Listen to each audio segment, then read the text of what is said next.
Friends, Radhe Radhe, जय श्री कृष्णा। आज हम बात करेंगे शुक्र ग्रह की। जी हाँ दोस्तों, शुक्र ग्रह हमारे वेद पुराणों में हमारे 9 ग्रहों में से एक ग्रह माने जाते हैं और शुक्र ग्रह को हम शुक्राचार्य जी से डिनोट करते हैं।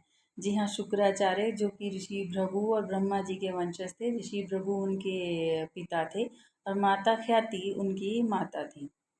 शुक्राचार्य जी जो हैं उनके पास संजीवनी विद्या थी। उन्होंने शिव जी की तपस्या करके वो विद्या प्राप्त की थी। आपने सुना ही होगा कि जब राक्षसों का और देवताओं का युद्ध हो रहा था तो जो राक्षस मृत हो जाते थे वो संजीवनी विद्या प्राप्त होने के कारण शुक्राचार्य जी उनको जीवित कर दिया करते थे।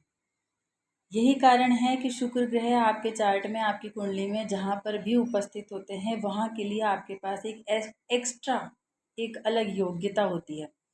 जैसे शुक्र किसी के दूसरे भाव में हो तो ऐसे व्यक्ति को धन संचित करने का ऐसा आर्ट प्राप्त होता है। मतलब उसके पास एक अलग बाय बर्थ एक ऐसा टैलेंट होता है कि वो धन संचय कर लेता है, चाहे उसकी तनख्वाह कितनी भी हो, कम हो या ज़्यादा हो। शुक्र ग्रह अगर किसी के तीसरे भाव में है तो ऐसे व्यक्ति को क्रिएटिविटी, लर्निंग, पेंटिंग इनमें बहुत अधिक इंटरेस्ट आता है। सिंगिंग, डांसिंग, एक तरह से उसको आत्मिक सुख प्राप्त होता है।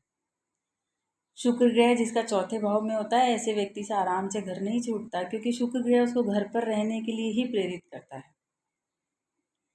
पांचवें भाव में शुक्र ग्रह अगर किसी का हो और ऐसा व्यक्ति अगर दिन भर डिसिप्लिन्ड नहीं है, सूर्य देव को प्रणाम नहीं करता है, उगते हुए सूरज को, अपने नियम को, नित्य कर्म को करने में आलस करता है या दिन के समय में भोग विलासिता का उपभोग करता है, तो ऐसे व्यक्ति की जो पत्नी है वो बीमार रहती है या ऐसी लेडी का जो स्पाउस है वो भी बीमार रह सकता है। तो इसके लिए उन्हें चाहिए कि वो दिन के समय में नियम का पालन करें।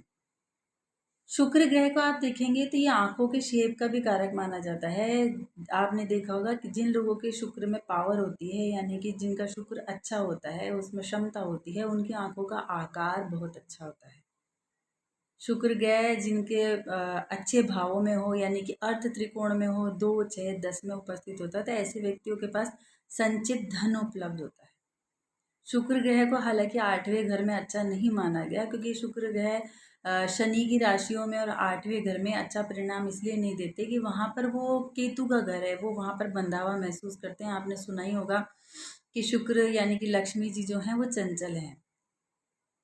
शुक्र ग्रह पाइसिस राशि में 27 डिग्री पर उच्च के माने जाते हैं और वर्गो कन्या राशि में 27 डिग्री पर नीच के होते हैं। पाइसिस राशि में यानी कि मीन राशि में जब शुक्र ग्रह उच्च के होते हैं तो असल में वो आपको क्या देखते हैं, एक कोमलता देते हैं। आपकी हर क्रिएटिव और लर्निंग स्किल में एक कोमलता और एक सौम्यता होती है, यानी कि आपके पास जो भी गुण है, नैसर्गिक गुण, पाइसिस आपका जिस घर में आ रहा है उसके अनुसार आपके पास जो गुण है वो एकदम फ्लुएंट होता है। मतलब आपको उसको कहीं से सीखने की ज़रूरत नहीं पड़ती और आपको कभी उसमें ऐसा नहीं लगता कि कोई मेहनत करनी पड़ रही है या कठिनाई हो रही है उस गुण को सीखने में।